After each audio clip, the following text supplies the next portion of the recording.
Hello friends, welcome back to my channel Chirag Shiksha classes. Friends, मैं आशा करता हूँ कि आप स्वस्थ और मस्त होंगे। फ्रेंड्स, आज हम फिर से डीएलएड सेकंड सेमेस्टर के जो है कि वर्तमान भारतीय समाज एवं प्रारंभिक शिक्षा के अति लघुत्तरीय महत्वपूर्ण क्वेश्चनों को लेकर आए हैं। ठीक है, पिछले वीडियो में हमने 128 क्वेश्चन नंबर तक अति लघुत्तरीय प्रश्न जो है कि करा दिया था। आज हम इस वीडियो में क्वेश्चन नंबर 129 से स्टार्ट करेंगे और आज अति लघुत्तरीय सारे प्रश्नों को खत्म कर देंगे। फ्रेंड्स, यदि आप हमारे चैनल पर नए हैं तो हमारे चैनल को सब्सक्राइब कर दीजिए, लाइक कर दीजिए, लोगों को शेयर कर दीजिए। फ्रेंड्स, लाइक तो कम से कम कर लिया करिए, आपके लिए मैं इतना मेहनत कर रहा हूँ। और कमेंट बॉक्स में ज़रूर ये बताया करिए कि हमारा पढ़ाया हुआ आपको कैसा लगता है। क्वेश्चन नंबर देखिए 129 देखिए दिया है कि बालक में मूल्यों के विकास हेतु कौन से जनसंचार साधन है। तो जो बालक में वैल्यू अगर हमें प्रोड्यूस करना है किसी भी बालक में, ठीक है, तो कौन कौन से जो है कि जनसंचार साधन हो सकते हैं, जिसे हम बोलते हैं टेली कम्युनिकेशन रिसोर्स। ठीक है, जैसे आकाशवाणी हो गया, दूरदर्शन हो गया, टेप रिकॉर्डर हो गया, बीआरसी हो गया, समाचार पत्र हो गया, पत्रिकाएं हो गया, जनसंचार, ये जो है कि साधन है। Akashvani, Doordarshan, tape recorder, BRC, समाचार पत्र जिसे हम अखबार कहते हैं। क्वेश्चन नंबर 130 देखिए दिया है कि राष्ट्रीय एकता का अर्थ लिखिए। तो जिसे बोलते हैं नेशनल यूनिटी है। नेशनल यूनिटी का क्या मतलब होता है, तो आप लिख सकते हैं कि राष्ट्रीय एकता का आशय है देश के विभिन्न राज्यों के व्यक्तियों की आर्थिक, सामाजिक और सांस्कृतिक तथा भाषा विषयक विभिन्नताओं को वांछनीय सीमा के अंतर्गत रखना और समावेश करना। कि हम कैसे कहेंगे कि हम राष्ट्रीय रूप से एक हैं, तो विभिन्न देश के जितने भी राज्य हैं उन राज्यों में आर्थिक, सामाजिक और सांस्कृतिक और भाषाई रूप से जितनी भी विविधताएं अथवा भिन्नताएं हैं, ठीक है, उनको क्या करना, अपनाना, उनको एक्सेप्ट करना, उनको स्वीकार करना, ये राष्ट्रीय एकता कहलाता है। क्वेश्चन नंबर 131 देखिए दिया है कि राष्ट्रीय एकता के लाभ बताइए। ठीक है, तो राष्ट्रीय एकता से क्या क्या लाभ होगा।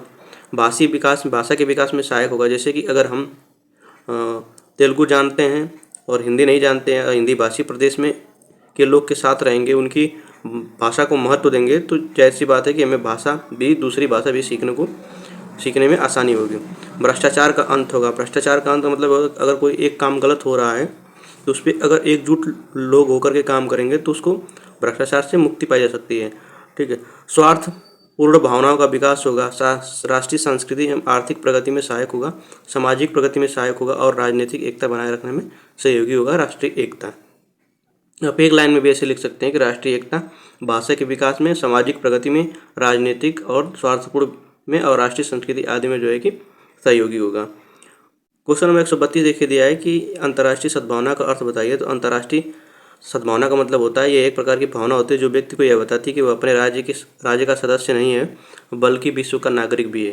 ठीक है, क्वेश्चन नंबर 133 देखिए दिया है कि बुनियादी शिक्षा के जनक कौन है। तो बुनियादी शिक्षा के जनक महात्मा गांधी हैं।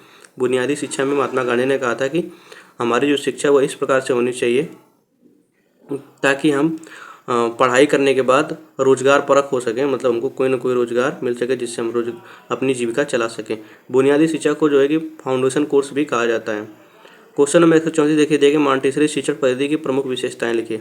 तो मॉन्टेसरी शिक्षण पद्धति की प्रमुख विशेषताएं कर्मेंद्रीय की शिक्षा, ज्ञानेंद्रीय की शिक्षा और तीसरा आप लिख सकते हैं गणित की शिक्षा। क्वेश्चन नंबर 135 देखिए दिया है महात्मा गांधी के अनुसार शिक्षा पद्धति क्या है। शिक्षा पद्धति क्या है, करके सीखना, अनुभव से सीखना और स्वसंबद्ध विधि से सीखना। ठीक है, लर्निंग बाय डूइंग जिसे हम बोलते हैं, अनुभव से सीखना इसे बोलते हैं लर्निंग बाय एक्सपीरियंस। एक्सपीरियंस मतलब अनुभव से सीखना। 136 नंबर क्वेश्चन देखिए दिया है पंचपदी प्रणाली के जनक कौन। तो पंचपदी प्रणाली के जो जनक हैं, पंचपदी प्रणाली के जनक वो हैं हर्बर्ट स्पेंसर। कौन है, हर्बर्ट स्पेंसर।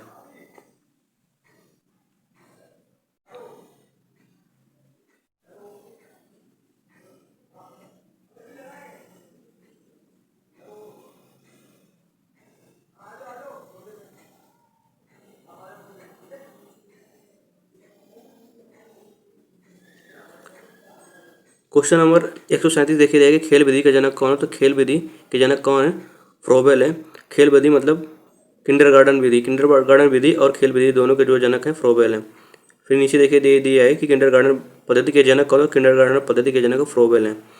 क्वेश्चन नंबर 139 देखिए दिया है कि मानव की शिक्षा पुस्तक के लेखक कौन है। तो फ्रोबेल है। मानव की शिक्षा अगर इसे इंग्लिश में पूछेगा तो एजुकेशन ऑफ मैन।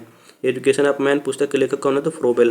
किस शिक्षा शास्त्री ने अपनी शिक्षा प्रणाली में विद्यालय को बाल भवन कहा है।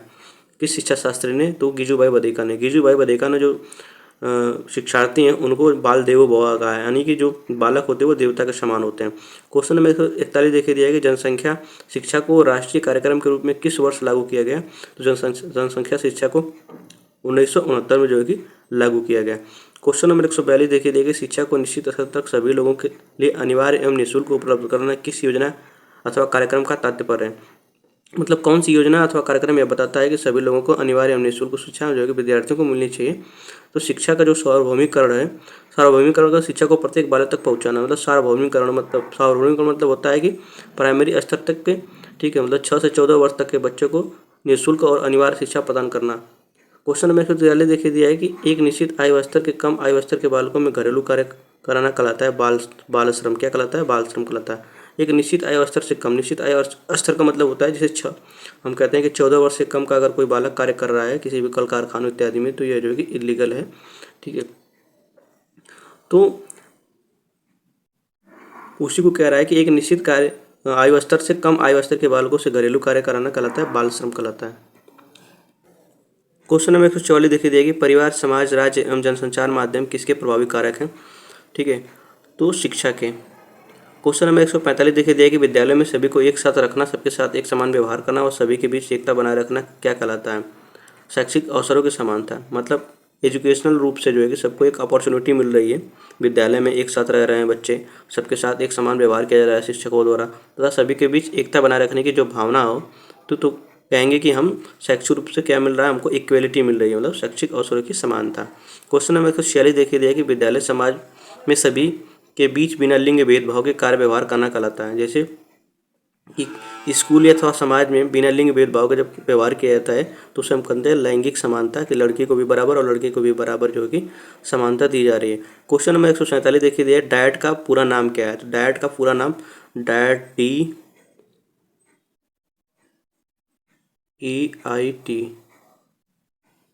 ठीक है, डाइट का पूरा नाम हो जाएगा जिला शिक्षा एवं प्रशिक्षण संस्थान।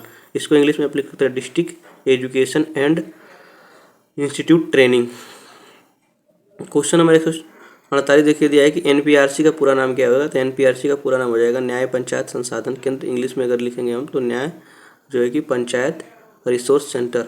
क्वेश्चन नंबर 149 देखिए दिया है कि ग्राम शिक्षा समिति का अध्यक्ष कौन होता है? तो ग्राम शिक्षा समिति का जो अध्यक्ष होता है वो ग्राम प्रधान होता है, जिसे हम मुखिया कहते हैं।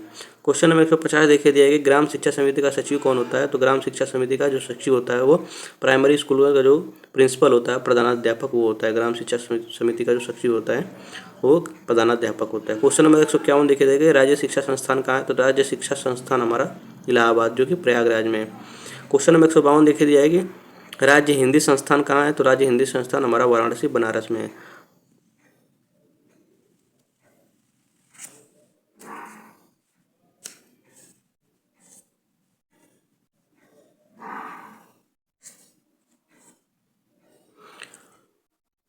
क्वेश्चन नंबर 153 देखिए आंग्ल भाषा शिक्षण संस्थान कहाँ है? तो आंग्ल भाषा शिक्षण संस्थान हमारा इलाहाबाद में है।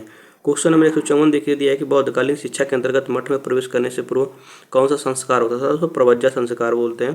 प्रवज्जा संस्कार जो था वो 8 से 12 वर्ष तक की आयु में कराया जाता था, और उसके बाद जब बच्चा कई सालों तक जो है कि संघ में रहता था, उसके बाद जो है कि उपसंपदा संस्कार कराया जाता था 20 वर्ष की आयु में। क्वेश्चन नंबर 150 देखिए देगा शिक्षा के किस उद्देश्य के अंतर्गत व्यक्ति के उच्चतम विकास अथवा ज्ञान आत्मज्ञान पर बल दिया जाता है? शिक्षा के किस उद्देश्य के अंतर्गत? शिक्षा के आदर्शवाद उद्देश्य के अंतर्गत उसके उच्चतम विकास और आत्मज्ञान पर बल दिया जाता है। क्वेश्चन नंबर 156 देखिए दिया है कि वह शिक्षा जिसमें किसी निश्चित पाठ्यक्रम, विद्यालय तथा वातावरण की आवश्यकता नहीं होती है, तो उसे बोलते हैं प्रकृतिवाद, या फिर इसे बोलते हैं अनौपचारिक शिक्षा भी इसको बोल सकते हैं आप। क्वेश्चन नंबर 157 देखिए दिया है कि विद्यालय प्रकृति की गोद में स्वतंत्र एवं खुले वातावरण में हो, यह विचार किसने दिया था? यह बात रूसो जो कि दार्शनिक, तो उन्होंने बात की थी कि जो विद्यालय है, विद्यालय की जो प्रकृति है, विद्यालय प्रकृति की गोद में स्वतंत्र एवं खुले वातावरण में ही हो, ठीक है, यह बात रूसो ने कही। क्वेश्चन नंबर 158 देखिए दिया है कि छात्रों को गतिविधि या उदाहरण के माध्यम से पाठ पढ़ाते ही व्याकरण शिक्षण सहजता से पढ़ाने की वकालत किसने की? तो बात कही थी जॉन डीवी ने। जॉन डीवी ने कहा था कि किसी भी छात्र को कुछ भी सिखाना है तो उसको गतिविधि से, यानी कि एक्टिविटीज़ करके और जो कि एग्जाम्पल दे करके समझाएंगे तो वह बच्चा अच्छे तरीके से समझ में उसको आ जाएगा। क्वेश्चन नंबर 159 देखिए दिया है कि सच्ची शिक्षा वह है जो छात्रों में व्यक्तित्व का विकास कर उसमें आत्मज्ञान, नागरिक दायित्व, जनतंत्र में आस्था, अहिंसा, एकता व भाईचारा जैसी भावनाओं को उत्पन्न करती है। सोच या अथवा विचार किसका है? तो यह बात महात्मा गांधी ने कहा था। क्वेश्चन नंबर 160 देखिए दिया है कि वैदिक साहित्य में शिक्षा शब्द का प्रयोग किन अर्थ में किया गया है? तो वैदिक साहित्य में शिक्षा का मतलब होता था विद्या से, ज्ञान से, बोध से और विजय के रूप में इसका प्रयोग किया जाता था। क्वेश्चन नंबर 161 देखिए देखिए बौद्धकालीन शिक्षा का मुख्य उद्देश्य क्या था? तो बौद्धकालीन शिक्षा का प्रमुख उद्देश्य था मोक्ष प्राप्त करना, जिसे हम बोलते हैं निर्वाण प्राप्त करना अथवा मोक्ष प्राप्त करना। क्वेश्चन नंबर 162 देखिए दिया गया एनसीईआरटी के ने कितने मूल्यों को स्वीकारा है? तो यह क्वेश्चन रिपीटेड हुआ है। तो एनसीईआरटी ने 83 मूल्यों को क्या किया है? एक्सेप्ट किया है अथवा सूचीबद्ध किया है। क्वेश्चन नंबर 163 देखिए दिया गया शिक्षा तथा समाज में क्या संबंध है? तो शिक्षा और समाज में अंतर देख लेते हैं। व्यक्ति जिस समाज में रहता है उसी समाज की परिस्थितियों के अनुसार उसकी शिक्षा का प्रबंधन किया जाना चाहिए। शिक्षा का प्रबंधन इस तरह किया जाना चाहिए कि व्यक्ति अपने समाज की आवश्यकताओं को पूर्ण कर सके। मतलब जैसा समाज है उसमें उस समाज में किस प्रकार की ज़रूरत है उसी प्रकार की ज़रूरत के हिसाब से जो कि व्यक्ति को शिक्षित होना चाहिए ताकि वो समाज में जो कमियां हैं उसको पूर्ण कर सके। क्वेश्चन नंबर 164 देखिए दिया है कि स्वामी विवेकानंद जी के बचपन का क्या नाम था? तो स्वामी विवेकानंद के बचपन का नाम था नरेंद्र दत्त और इनका जो जन्म था वो 1863 ईस्वी में 12 जनवरी 1863 ईस्वी में हुआ था। क्वेश्चन नंबर 165 देखिए दिए कि विश्व जनसंख्या दिवस कब मनाया जाता है? तो विश्व जनसंख्या दिवस 11 जुलाई को मनाया जाता है। ये सारे क्वेश्चन पूछे गए 2022 में। बौद्ध शिक्षा क्या है? तो बौद्ध शिक्षा का मतलब होता है चरित्र का निर्माण करना, मोक्ष की प्राप्ति करना ही बौद्ध शिक्षा है। क्वेश्चन नंबर 167 देखिए दिया है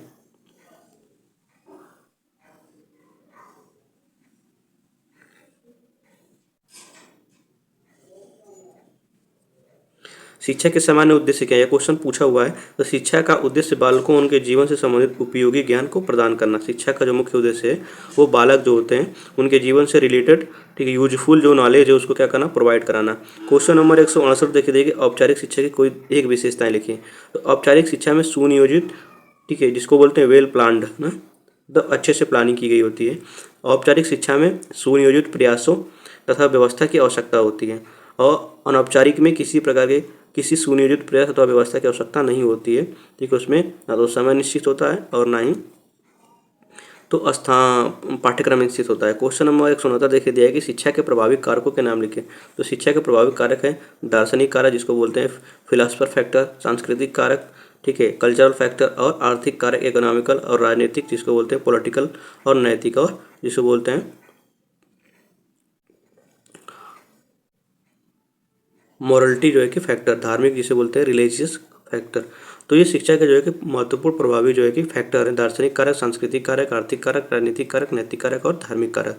क्वेश्चन नंबर 170 देखिए जाएगी जनसंचार के 4 साधनों के नाम लिखिए। जनसंचार के 4 साधन टेलीविजन लिख सकते हैं, न्यूज़पेपर, पत्रिकाएं, दूरदर्शन, रेडियो इत्यादि। क्वेश्चन नंबर 171 देखिए जाएगी प्रदूषण का अर्थ लिखिए तथा लिखते हुए इसके प्रकारों के नाम बताइए। तो वायु प्रदूषण, जल प्रदूषण, मिट्टी ये जो अवांछित द्रवों से दूषित होने दोनों ये जो है कि प्रदूषण या पॉल्यूशन कहलाता है। ठीक है वही वायु से वायु प्रदूषण, जल प्रदूषण और जो है कि मृदा प्रदूषण, ध्वनि प्रदूषण आदि बन जाएगा। क्वेश्चन नंबर 172 देखिए जाएगी भारतीय संस्कृति की प्राचीन काल में किसमें आस्था रही है? तो भारतीय संस्कृति की प्राचीन काल में किसमें आस्था रही है? वसुधैव कुटुंबकम, वसुधैव कुटुंबकम। क्वेश्चन नंबर 173 देखिए दिया है कि शिक्षा व आर्थिक मूल्य नामक पुस्तक के लेखक कौन है? तो शिक्षा व आर्थिक मूल्य education and education and economical value नामक पुस्तक किसने लिखी है? तो लिखी है प्रोफेसर बागले ने शिक्षा और आर्थिक मूल्य।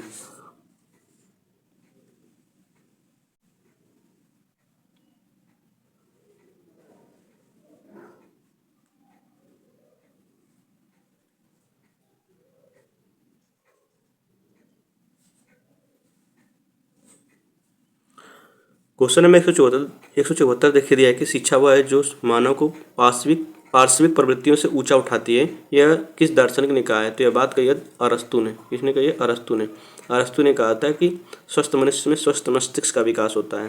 क्वेश्चन नंबर 175 देखिए दिया कि शिक्षा का मानव जीवन के लिए महत्वपूर्ण कार्य क्या है? तो शिक्षा का मानव जीवन के लिए महत्वपूर्ण कार्य है बालकों का चारित्रिक विकास करना, मतलब उनका जो बिहेवियर, कंडक्ट और करेक्टर है उसको डेवलप करना। क्वेश्चन नंबर 176 देखिए दिया कि मानव के समस्त कार्य किसके अधीन होते हैं? तो मानव के समस्त जो कार्य है वो मूल प्रवृत्ति जिसको बोलते हैं फंडामेंटल टेंडेंसी, मूल प्रवृत्तियों के जो है कि अधीन होते हैं। क्वेश्चन नंबर 177 देखिए देखिए किसी भी राष्ट्र की उन्नति एवं संपन्नता किस पर निर्भर करती है। तो किसी भी राष्ट्र की उन्नति एवं संपन्नता जो है कि शैक्षिक स्तर पर निर्भर करती है। शैक्षिक स्तर का मतलब अगर कोई भी देश जितना ज़्यादा शिक्षित रहेगा, वहाँ के उस देश के नागरिक जितना ज़्यादा शिक्षित रहेंगे, वह देश उतना ही विकसित होगा। क्वेश्चन नंबर 178 देखिए दिया कि शिक्षा का प्रमुख दायित्व क्या है। तो शिक्षा का प्रमुख दायित्व है राष्ट्र का निर्माण करना, राष्ट्र का निर्माण करना। क्वेश्चन नंबर 179 देखिए जाए कि मनुष्य के लिए शिक्षा की सबसे बड़ी देन क्या है। तो मनुष्य के लिए शिक्षा की सबसे बड़ी देन जो है वो आत्मनिर्भर बनना। आत्मनिर्भर का मतलब होता है सेल्फ डिपेंडेंट, मतलब हम कोई भी कार्य अपने खुद से कर सकें। क्वेश्चन नंबर 180 देखिए जाए किसने कहा है कि सच्ची शिक्षा को बालक के लिए बेरोजगारी के विपरीत एक बीमे के रूप में होना चाहिए।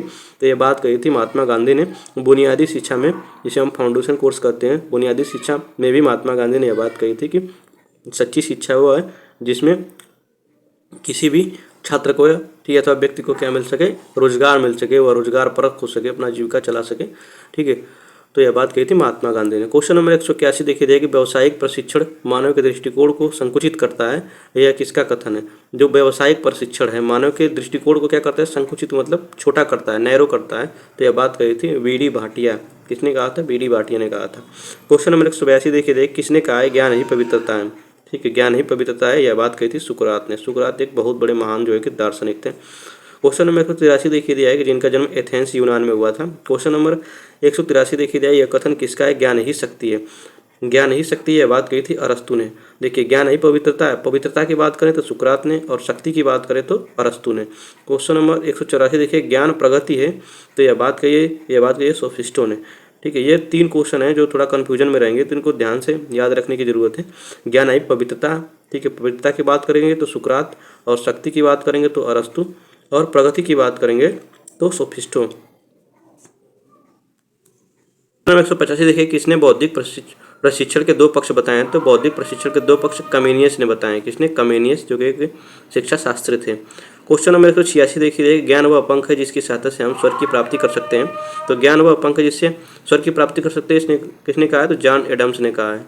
क्वेश्चन नंबर 187 देखिए जाएगी केवल ज्ञानी परमात्मा ही पृथ्वी पर सबसे व्यर्थ या अभद्र मनुष्य होता है।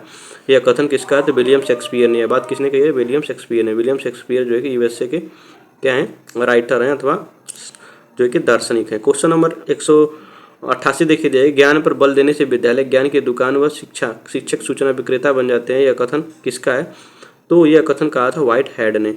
कौन सी बात, कि ज्ञान पर बल देने से विद्यालय ज्ञान की दुकान व शिक्षक सूचना विक्रेता बन जाते हैं। यह कथन किसका है, व्हाइट हेड का। क्वेश्चन नंबर 189 देखिए दिया है कि जिस व्यक्ति को सच्चा ज्ञान है वह सद्गुणी के सिवा और कुछ नहीं हो सकता। यह कथन किसका है, तो यह कथन जो है कि जॉन एडम्स का है। ठीक है, एक व्यक्ति को सच्चा ज्ञान है तो वह सद्गुणी के सिवा और कुछ नहीं हो सकता।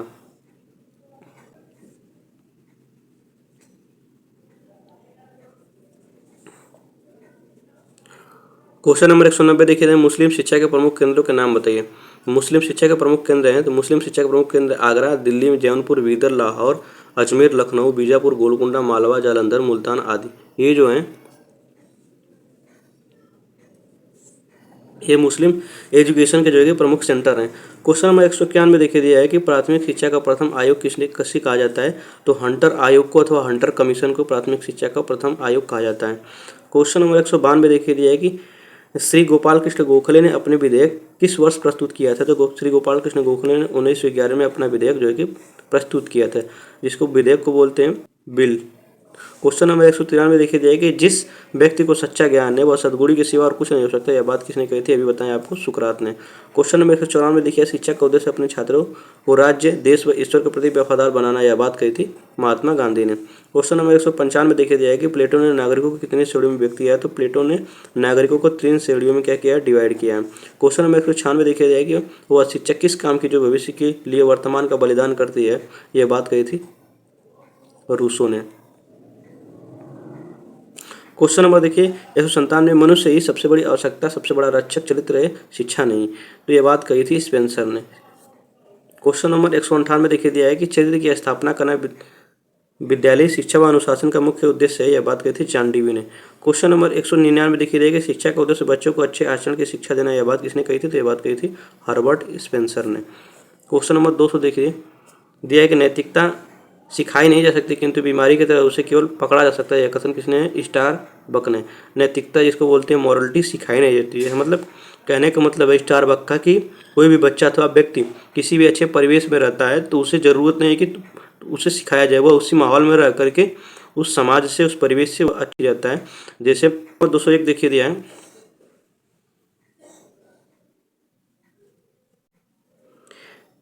शिक्षा मनुष्य की जन्मजात शक्तियों के संतुलित स्वाभाविक और प्रगतिशील विकास से कथन किसने? तो पेस्टोलॉजी ने कहा था कि शिक्षा मनुष्य की जन्मजात शक्तियों का संतुलित स्वाभाविक और प्रगतिशील विकास है, पेस्टोलॉजी ने। क्वेश्चन नंबर 202 देखिए, यह कथन किसका है? शिक्षा का उद्देश्य पूर्ण मानव विकास है, तो यह बात कही थी पेंटर ने।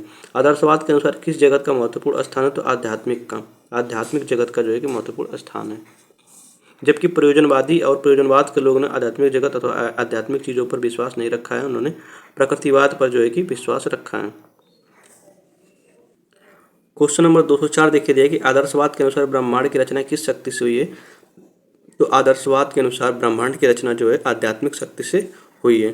किस दार्शनिक ने सत्यम शिवम सुंदरम को जीवन के शाश्वत मूल्यों अथवा आदर्शों के रूप में व्यक्त किया है? तो प्लेटो ने व्यक्त किया है। क्वेश्चन नंबर 206 देखिए दिया कि आदर्शवादी दर्शन में वस्तु, क्वेश्चन नंबर 206 देखिए, आदर्शवादी दर्शन में वस्तु की अपेक्षा किसे महत्व दिया गया है? तो आदर्शवादी दर्शन में वस्तु की अपेक्षा विचारों को महत्व दिया गया है। किसको? विचारों को। क्वेश्चन नंबर 207 देखिए दिया कि प्रश्न विधि के जनक कौन है? तो प्रश्न विधि के जनक सुकरात, इसे प्रश्नोत्तर विधि भी कहा जाता है। तो प्रश्नोत्तर विधि के जनक कौन है? तो सुकरात है। क्वेश्चन नंबर 207 संवाद विधि के जनक कौन है? तो संवाद विधि के जनक को प्लेटो, जिसे हम डायलॉग मेथड भी कहते हैं। क्वेश्चन नंबर 209 देखिए, निगमन एवं आगमन विधि के जनक कौन है? निगमन एवं आगमन विधि के जनक कौन है? तो निगमन और आगमन विधि के जनक अरस्तु हैं। निर्देशन विधि के जनक कौन है? तो हर्बर्ट है। तर्क विधि के जनक हीगल और खेल विधि के जनक फ्रोबेल है। अभ्यास एवं आवृत्ति विधि के जनक पेस्टोलॉजी। किस दार्शनिक ने कहा है कि अध्यापक का सही चरित्र आधुनिक प्रतीक है? तो जेंटिल ने। आदर्शवादी शिक्षा का प्रमुख उद्देश्य क्या है? तो आत्म अनुभूति जो है कि आदर्शवादी शिक्षा का प्रमुख उद्देश्य है। क्वेश्चन नंबर 216 देखिए देखो, प्रयोजनवादी शिक्षा का मूल उद्देश्य क्या है? तो प्रयोजनवादी शिक्षा का मूल उद्देश्य बालक का समाजीकरण करना है। क्वेश्चन नंबर 217 देखिए, प्रोजेक्ट मेथड की खोज किसने की थी? जिसे हम बोलते हैं प्रोजेक्ट मेथड, परियोजना विधि अथवा योजना विधि की खोज किसने की थी? योजना विधि अथवा परियोजना विधि की खोज की थी किलपैट्रिक महोदय ने। इसे हम परियोजना विधि भी कहते हैं।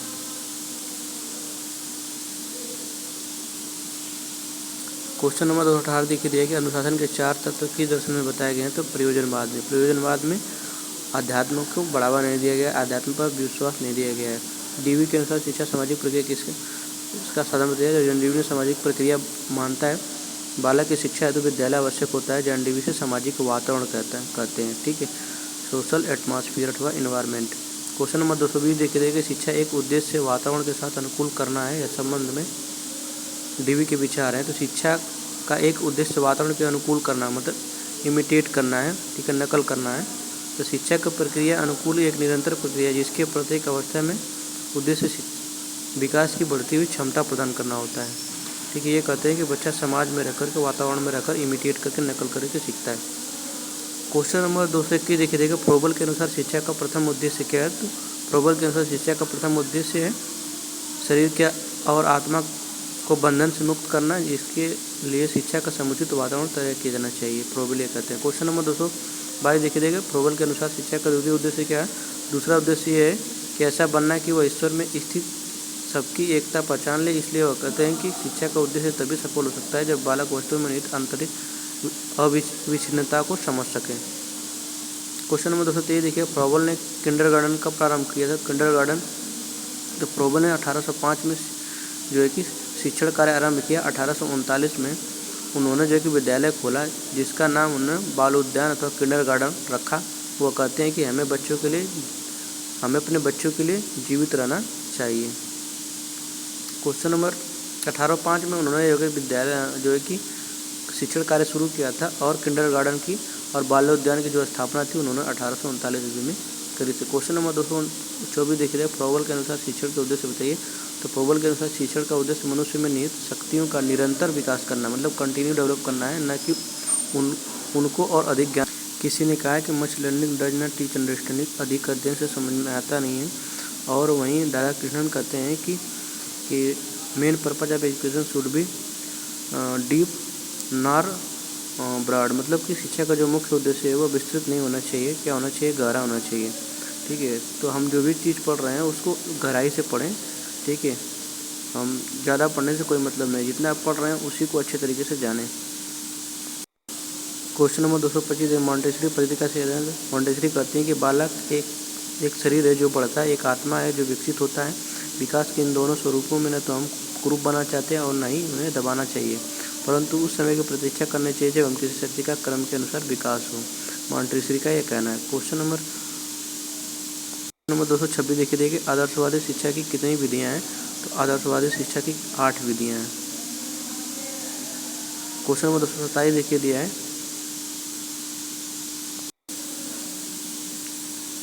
प्रकृतिवादियों के अनुसार शिक्षा का आधार क्या है? तो प्रकृतिवादियों के अनुसार शिक्षा का आधार क्या है? मूल प्रवृत्तियाँ, जिसे बोलते हैं फंडामेंटल टेंडेंसी। फंडामेंटल टेंडेंसी का मतलब ये हुआ कि अगर हमें भूख लगेगी तो हमें किस चीज़ की ज़रूरत होगी? भोजन की आवश्यकता होगी। ठीक है, और नींद लगेगी तो सोने की आवश्यकता होगी। तो ये फंडामेंटल कुछ जो है कि टेंडेंसी हैं, प्रकृतिवादी के अनुसार शिक्षा के ये आधार हैं। क्वेश्चन नंबर 228 देखिए, प्रकृतिवादी ने सीखने की किस विधि को जन्म दिया है? तो प्रकृतिवादी ने सीखने की जो विधि दी थी वो हेउरिस्टिक विधि दी थी। क्वेश्चन नंबर 229 देखिए, प्रकृति ने ज्ञान प्राप्ति के लिए किसने आवश्यक माना है, किसको आवश्यक माना है? तो प्रकृतिवाद ने ज्ञान के लिए इंद्रियों को क्या किया? सेंसरी, तो सेंसर जिसे सेंसरी बोलते को आवश्यक अथवा नेसेसरी माना है। क्वेश्चन नंबर 230 देखिए दिया है कि प्रकृतिवाद किसके महत्व को अस्वीकार करता है? ठीक है, एक्सेप्ट नहीं करता है। तो प्रकृतिवाद आत्मा और परमात्मा के महत्व को जो है कि स्वीकार नहीं करता है, यानी कि जो प्रकृतिवाद है वो आध्यात्मिक चीज़ों में विश्वास नहीं रखता हो। क्वेश्चन नंबर 231 देखिए, प्रकृतिवाद कितने के रूप बताए गए हैं? तो प्रकृतिवाद के 3 रूप बताए गए। प्रयोजनवाद कितने सर्वोच्च स्थान दिया गया? प्रयोजनवादी क्रिया को सर्वोच्च स्थान दिया गया। प्रयोजनवादी जो है कि सर्वोच्च स्थान। क्वेश्चन नंबर 230 देखिए कि प्रयोजनवादी की सत्ता को स्वीकार नहीं करता। प्रयोजनवादी ईश्वरीय सत्ता को नहीं कि आध्यात्मिक स्पिरिचुअल सत्ता को जो है कि स्वीकार नहीं करता है। क्वेश्चन नंबर 236 देखिए दिया है कि प्रयोजनवाद के अनुसार शिक्षा कैसी प्रक्रिया है? तो प्रयोजनवाद के अनुसार शिक्षा निरंतर चलने वाली प्रक्रिया। किस दर्शन के अर्थ क्रियावाद, व्यवहारवाद, कारणवाद और अनुभववाद प्रयोजनवाद के नाम से जाना जाता है? तो प्रयोजनवाद को जो है कि व्यवहारवाद, कारणवाद और अनुभववाद के नाम से जाना जाता है। क्वेश्चन नंबर 238 देखिए, किस दार्शनिक के अनुसार प्रयोजनवाद मस्तिष्क का स्वभाव एक मनोवृत्ति है? तो जेम्स के अनुसार। 239 देखिए दिया कि प्रयोजनवाद के अनुसार सर्वोच्च सत्ता किसकी होती है? तो प्रयोजनवाद के अनुसार सर्वोच्च सत्ता समाज की होती है। क्वेश्चन नंबर 240 देखिए, प्रयोजनवाद के अनुसार शिक्षा का स्वरूप कैसा होना चाहिए? तो प्रयोजनवाद के अनुसार जो शिक्षा का स्वरूप वो व्यवहारिक होना चाहिए। मॉन्टेसरी ने प्रमुख रूप से किन बच्चों की शिक्षा पर ध्यान दिया? तो मानसिक रूप से मंद बच्चों पर जो है कि ध्यान दिया, जिनका का। क्वेश्चन नंबर 242 देखिए, जनसंचार से आप क्या समझते हैं? तो जनसंचार जैसे टेलीकम्युनिकेशन बोलते हैं।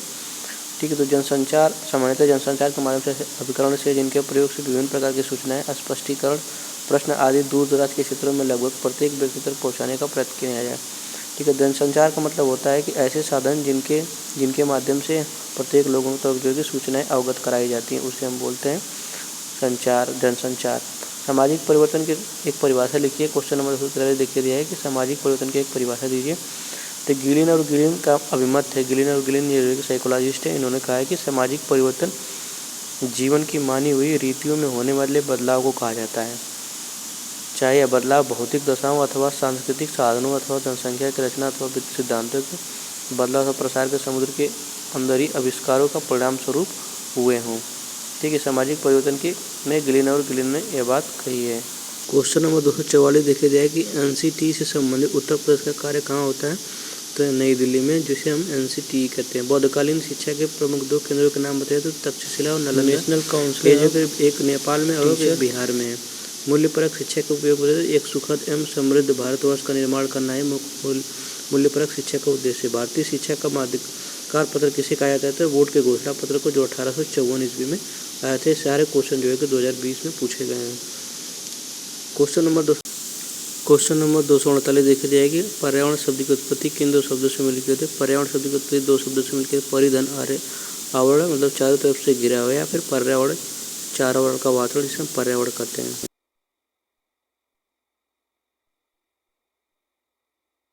क्वेश्चन नंबर 249 देखिए जाएगा, राष्ट्रीय बाल श्रम नीति कब घोषित की गई थी? तो राष्ट्रीय बाल श्रम नीति जो कि 2009 में घोषित की गई थी।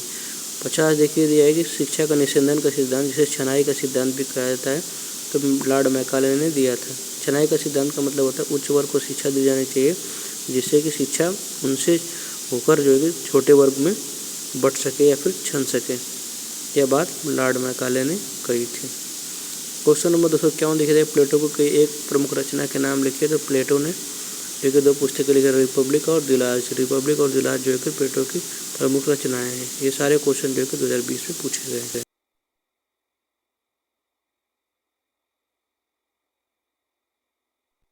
क्वेश्चन नंबर 252 देखिए, कस्तूरबा गांधी बालिका विद्यालय की स्थापना के 2 उद्देश्य लिखे थे। विषम परिस्थितियों में जीवन यापन करने वाली लड़कियों को आवासीय विद्यालय में शिक्षा देना, यह उच्च प्राथमिक स्तर के लड़कियों के लिए शिक्षा व्यवस्था थी। ठीक है, कस्तूरबा गांधी बालिका विद्यालय यह जो है कि ग्रामीण, अनुसूचित जाति, अनुसूचित जनजाति, अन्य पिछड़े वर्ग के बालिकाओं के लिए जो है कि शिक्षा का यह प्रावधान था। क्वेश्चन नंबर 253 देखिए, भारत में अध्यापक शिक्षा के एक मानक कौन सी संस्था तय करती है? तो राष्ट्रीय अध्यापक प्रशिक्षण संस्थान, जिसे हम बोलते हैं NCTE। क्वेश्चन नंबर 254 देखिए दिया कि शिक्षा की एक परिभाषा दीजिए। तो स्वामी विवेकानंद ने शिक्षा को कैसे परिभाषित किया कि मानव का संपूर्ण प्रकटीकरण ही शिक्षा है। जो चीज़ें प्रकट करते हैं हम सीख करके, वही क्या है? शिक्षा है। ये बात स्वामी विवेकानंद ने कही थी। क्वेश्चन नंबर 255 देखिए दिया कि शिक्षा के 2 उद्देश्य लिखिए। तो शिक्षा के 2 उद्देश्य लिख सकते हैं, बालक का शारीरिक विकास तथा मानसिक और सांस्कृतिक विकास करना ही शिक्षा का मुख्य उद्देश्य है। 256 नंबर देखिए दिया, ड्रॉप आउट बालक से आप क्या समझते हैं? ड्रॉप आउट बालक का मतलब होता है वे समस्त बच्चे जो शिक्षा की मुख्य धारा से दूर रहते हैं, उसे हम बोलते हैं ड्रॉप आउट बच्चे। क्वेश्चन नंबर 257 देखिए, भारतीय राष्ट्रीय कांग्रेस के 2 प्रमुख आंदोलनों के नाम लिखिए। 2 प्रमुख आंदोलन रहे, अंग्रेजों भारत छोड़ो, और दूसरा जो का आंदोलन था वो हमारा था नमक सत्याग्रह, जिसे महात्मा गांधी ने शुरू किया था। क्वेश्चन नंबर 258 देखिए जाए कि पर्यावरण संरक्षण के 2 उपाय बताइए। तो पर्यावरण संरक्षण के जल का संचयन यानी कि जल संरक्षण करना, और वृक्षारोपण मतलब ट्री प्लांटिंग करना ही जो कि पर्यावरण संरक्षण के 2 उपाय हो गए। क्वेश्चन नंबर 259 देखिए दिया है कि किन्हीं 4 नैतिक मूल्यों के नाम बताए। तो सच्चाई, ईमानदारी, दयालुता और मैत्री जो है कि 4 नैतिक मूल्य हो गए। क्वेश्चन नंबर 260 देखिए दिया कि वैदिक काल में विद्या अध्ययन का कार्यक्रम कब प्रारंभ होता था और कब समाप्त होता? तो वैदिक काल में सामान्यतः शिक्षा सत्र की अवधि 1 वर्ष में 4.5 अथवा 5 माह की होती थी। विद्यालय का कार्यक्रम श्रावण मास की पूर्णिमा को उपाकर्म समारोह से प्रारंभ होता था और 5 मास की पूर्णिमा को चंद्रमास उत्सर्जन समारोह में खत्म हो जाता था। होता था वो 4.5 मास अथवा जो कि 5 महीने का होता था। क्वेश्चन नंबर 261 देखिए दिया है कि विद्यार्थी जीवन को समाप्ति पर कौन सा संस्कार होता था? तो विद्यार्थी जीवन की समाप्ति पर समावर्तन संस्कार होता था। जब विद्यार्थी जीवन खत्म हो जाता था वैदिक काल में, तो उस समय जो है कि समावर्तन संस्कार किया जाता था। क्वेश्चन नंबर 262 देखिए कि डॉक्टर R.K. मुखर्जी ने बौद्ध शिक्षा के विषय में क्या कहा है? तो डॉक्टर R.K. मुखर्जी के मत में बौद्ध शिक्षा प्राचीन ब्राह्मणी शिक्षा प्रणाली का एक परिवर्तित रूप था। क्वेश्चन नंबर 263 देखिए बौद्ध शिक्षा की शिक्षण विधि क्या थी? तो बौद्ध शिक्षा की जो शिक्षण विधि थी वो मौखिक थी, यानी कि बोल कर पढ़ाया जाता था। 64 देखिए इस्लाम धर्म में शिक्षा का क्या महत्व था? इस्लाम धर्म में शिक्षा का विशेष महत्व था।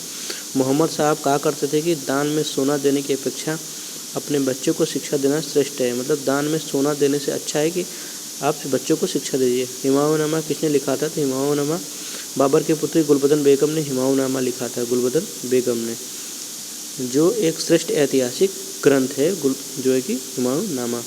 क्वेश्चन नंबर 266 देखिए दिया कि अज्ञानी रहने की अपेक्षा जन्म लेना ही अच्छा है, जन्म लेना ना अच्छा है। यह बात किसने कही है? तो यह बात कही है प्लेटो ने। प्लेटो ने कहा था अज्ञानी रहने की अपेक्षा जन्म लेना है। क्वेश्चन नंबर 268 देखिए कि शिक्षा शास्त्री टी रेमंड के अनुसार शिक्षा क्या है? तो उनके अनुसार शिक्षा विकास का वह उपक्रम है जो बाल्य अवस्था से परिपक्वता तक चलता है, जिससे मनुष्य अपने आप को आवश्यकता अनुसार धीरे धीरे भौतिक, सामाजिक और आध्यात्मिक वातावरण के अनुकूल बन लेता है। टी रेमंड कहते हैं। 268 नंबर देखिए दिया कि शिक्षा के उद्देश्य की आवश्यकता। उद्देश्य एक पूर्व दर्शित लक्ष्य होता है, पहले से दर्शित जो है कि लक्ष्य होता है जो किसी क्रिया को संचालित करता है अथवा व्यवहार को प्रेरित करता है। 269 नंबर देखिए स्वस्थ शरीर में स्वस्थ मस्तिष्क का विकास होता है, कथन किसका? तो यह बात कही थी अरस्तु ने। 270 नंबर देखिए ज्ञान ही स्वर्ग है, स्वर की उड़ान में पंखों का आधार, यह बात किसने कही है? तो यह बात कही थी विलियम शेक्सपियर ने। क्वेश्चन नंबर 271 देखिए दिया है कि शरीर, मस्तिष्क और आत्मा, इन तीनों का उचित और सामंजस्यपूर्ण मिश्रण पूर्ण मनुष्य के निर्माण के लिए आवश्यक और शिक्षा का सच्ची व्यवस्था का आधार है, किसने कहा है? तो यह बात कही थी महात्मा गांधी ने। क्वेश्चन नंबर 272 देखिए शिक्षा के व्यक्तिगत उद्देश्य का संकुचित अर्थ क्या है? तो आत्म अभिव्यक्ति, बालक की शक्तियों का सर्वांगीण विकास ही जो है कि शिक्षा के व्यक्तिगत उद्देश्य का संकुचित अर्थ है। अनौपचारिक शिक्षा क्या है? तो अनौपचारिक शिक्षा का बिना प्रयास के आडंबरहीन, अव्यवस्थित, आकस्मिक, स्वतंत्र, सभी परिस्थितियाँ, अवस्थाओं और सभी व्यक्तियों द्वारा दी जाती है। अनौपचारिक शिक्षा का मतलब ये हो गया कि इसमें ना तो पाठ्यक्रम निश्चित होता है, ना ही स्थान निश्चित होता है। क्वेश्चन नंबर 274 देखिए दिया है कि दूरस्थ शिक्षा के कितने घटक हैं? तो दूरस्थ शिक्षा के जो है कि ये निम्नलिखित घटक है: मुक्त शिक्षा, मुक्त अधिगम और पत्राचार शिक्षा जो है कि दूरस्थ शिक्षा जिसे बोलते हैं हम डिस्टेंस लर्निंग। 275 नंबर देखिए दिया है कि पत्राचार शिक्षा का माध्यम क्या है? तो पत्राचार शिक्षा का माध्यम मुद्रित प्रिंटेड जो है कि शिक्षण सामग्री, प्रिंटेड जो है कि लर्निंग मटेरियल जो है कि पत्राचार शिक्षा का माध्यम है, जो डाक के माध्यम से छात्रों को भेजी जाती है तो प्रेषित की जाती है। क्वेश्चन नंबर 276 देखिए देखिए वैदिककालीन शिक्षा से आप क्या समझते हैं? वैदिककालीन शिक्षा से मतलब है कि जो शिक्षा वेदों पर आधारित हुआ करती थी और कुल में दी जाती थी, उसे हम बोलते हैं वैदिककालीन शिक्षा। वेद कितने प्रकार के? तो वेद 4 प्रकार: यजुर्वेद, ऋग्वेद, सामवेद और अथर्ववेद। सा विद्या विमुक्ति का क्या अर्थ है? तो ऐसा ज्ञान जो छात्र के जीवन संसार के मोह से मुक्ति प्राप्त करने में जो है समर्थन प्रदान करता है, उसको बोलते हैं सा विद्या विमुक्तते। प्राचीन भारतीय शिक्षा प्रणाली को गुरुकुल की शिक्षा क्यों कहा जाता है? तो प्राचीन शिक्षा प्रणाली को जो है कि गुरुकुल की शिक्षा इसलिए कहा जाता था क्योंकि शिक्षा गुरु या घर या कुल में प्राप्त होती थी, इस कारण जो है कि इसे गुरुकुल शिक्षा कहते थे। क्वेश्चन नंबर 280 देखिए प्राचीन काल में एक वेद के ज्ञाता क्या कहते हैं? तो प्राचीन काल में एक वेद के ज्ञाता क्या कहते हैं? वसु कहते हैं। क्वेश्चन नंबर देखिए 281 दिया है कि किसने शिक्षण प्रक्रिया के 3 अंग बताए हैं? तो शिक्षक, शिक्षार्थी और सामाजिक वातावरण किसने बताया? तो जॉन डीवी ने बताया है। मनोवैज्ञानिक विचारधारा तथा प्रकृतिवादी दर्शन की किसे शिक्षा का केंद्र मानते हैं? 282 नंबर क्वेश्चन। तो मनोवैज्ञानिक विचारधारा, प्रकृतिवादी दर्शन, दार्शनिक वालों को शिक्षा का केंद्र मानते हैं। 283 नंबर किस छात्र ने शिक्षा को समाज की प्रक्रिया माना? तो जॉन डीवी ने। किसने कहा शिक्षा एक द्विमुखी प्रक्रिया? एडम्स ने कहा है। और जॉन डीवी ने त्रिमुखी प्रक्रिया का वर्णन किया। किसने शिक्षा को त्रिमुखी प्रक्रिया माना? तो जॉन डीवी ने। क्वेश्चन नंबर 286 देखिए चुंबक के समान शिक्षा में भी दो ध्रुवों का होना आवश्यक है, इसलिए शिक्षा द्विमुखी है, बात कही है रोनाल्ड रास ने। 287 नंबर शिक्षा प्रक्रिया कितने भागों में बांटा गया? 3 भागों में। शिक्षा का सर्वश्रेष्ठ उद्देश्य कार्य मानव प्रकृति का क्षेत्र का विकसित करने के लिए प्लूटो ने कहा कि समाजविहीन व्यक्ति कोरी कल्पना। यह बात किसने कही है? तो यह बात कही है पेस्टोलॉजी। क्वेश्चन नंबर 290 शिक्षा हमारा जन्मसिद्ध अधिकार, यह बात किसका है? तो पेस्टोलॉजी ने कहा है।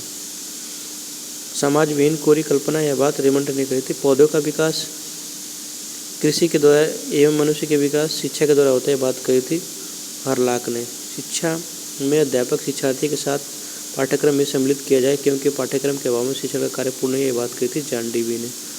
क्वेश्चन नंबर 293 देखिए दिया है कि मानव जीवन की कौन कौन 2 पक्ष हैं?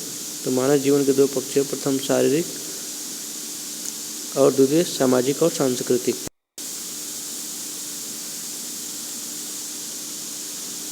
मानव जीवन के कौन कौन से 2 पक्ष हैं?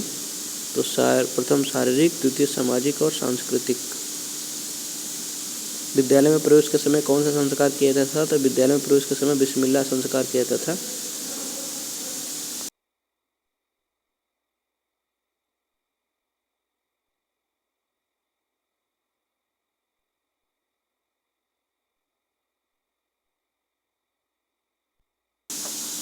क्वेश्चन नंबर 310 है समाज व्यक्ति से श्रेष्ठ है, यह बात किसने कही? तो ये बात हीगल ने कही थी, समाज व्यक्ति से श्रेष्ठ है। रूसो का जन्म कब और कहाँ हुआ था? तो रूसो का जन्म 28 जून 1712 को जिनेवा में हुआ था। सत्यम शिवम सुंदरम किस दर्शन का आधार वाक्य है? सत्यम शिवम सुंदरम आदर्शवाद के आचार मीमांसा पर आधारित है। तो फ्रेंड्स आज के लिए इतना ही, हम मिलेंगे नेक्स्ट वीडियो में लघु उत्तरीय प्रश्न के साथ। मस्त रहिए, स्वस्थ रहिए।